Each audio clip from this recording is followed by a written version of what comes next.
Hi, I'm Zachary Farnell. Thank you for joining me for another edition of your Timberlane weather update. Thankfully here at Timberlane we do have a green screen room, and the shot you're seeing behind me now was not shot live with me standing in front of it. If it was, you wouldn't be able to hear a word I'm saying right now over those very gusty winds we saw settling in last night and this morning. They've continued today as some of those cold temperatures continue to rock much of New England, including some snow showers that are making it feel a whole lot more like winter than spring.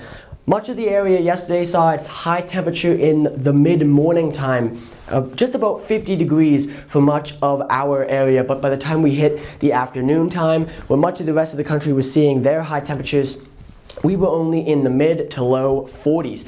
This cold front that continued to move through our area yesterday continued to ravage our area last night. We dropped down to the mid 20s. That fueled much of the snow squalls and showers that we saw last night across the district. That dusting of snow has since ended up evaporating away into the wind, but that wind has continued today, and those cold temperatures have stayed. If we saw any more accumulation today, it would have been pretty significant. Those highs just about reaching the mid 30s, and across much of Texas, they're feeling it too.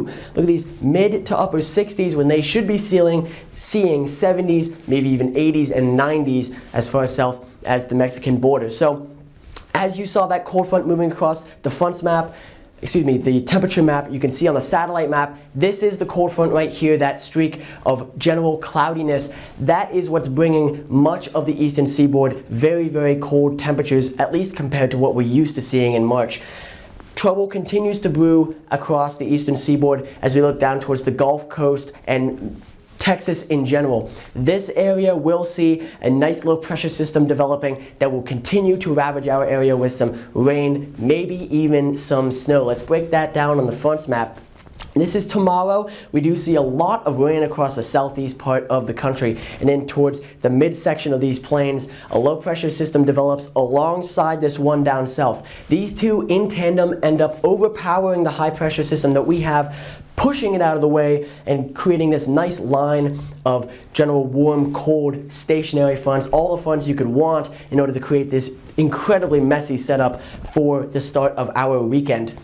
These three low pressure systems team up for rain as far north as Massachusetts all the way down south into Florida. For our area, that warm front you can see just about in that area separates the cold in the north from the warm in the south. Wherever that sets up could be the difference for us. We expect it to be initially rain turning over to some snow, and if it does freeze, expect accumulations of 1 to 2 inches in our area.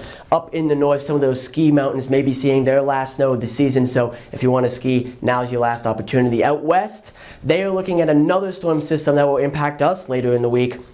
For now, it's a nice, disgusting mess out there. It's going to be some rain and snow mixing across much of the west coast. As you get more inland towards the plains, that's where you see your solidified snow. But this disgusting mess ends up cleaning itself out into a monster of a storm on Sunday. We see this huge low pressure system taking form and taking shape right in the middle. On the west coast, it's all rain, and down across the central and southern part of the Great Plains, it's also a whole lot of rain. This rain will be dumping for days, so flooding across this area is certainly a concern. Up in the north, up to 1.5 feet of snow expected from this storm, along with the other storm combined.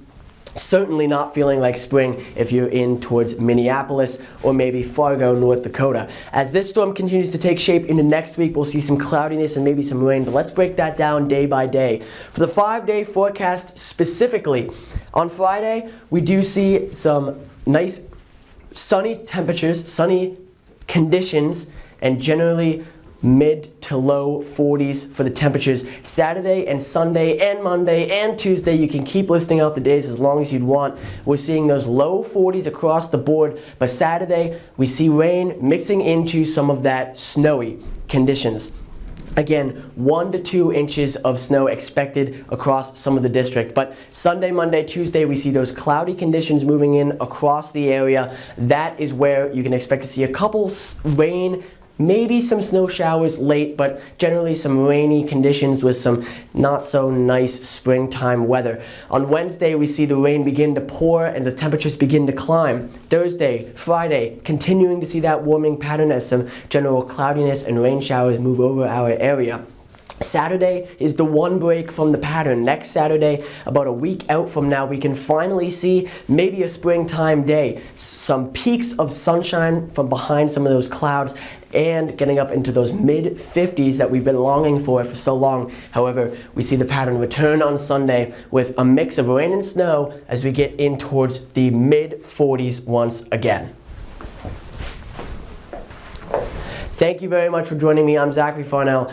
As usual for this time of the year, it's pretty unpredictable for what spring will exactly do, but a warmer winter usually means a warmer spring, something that we hope to see over the next 3 to 4 weeks. As of the next 1 to 2, it's certainly not looking that way. Generally, look for those 40-degree, 45 for your absolute maximum for much of the days coming up. Thank you very much for joining me once again. I'm Zachary Farnell, signing off.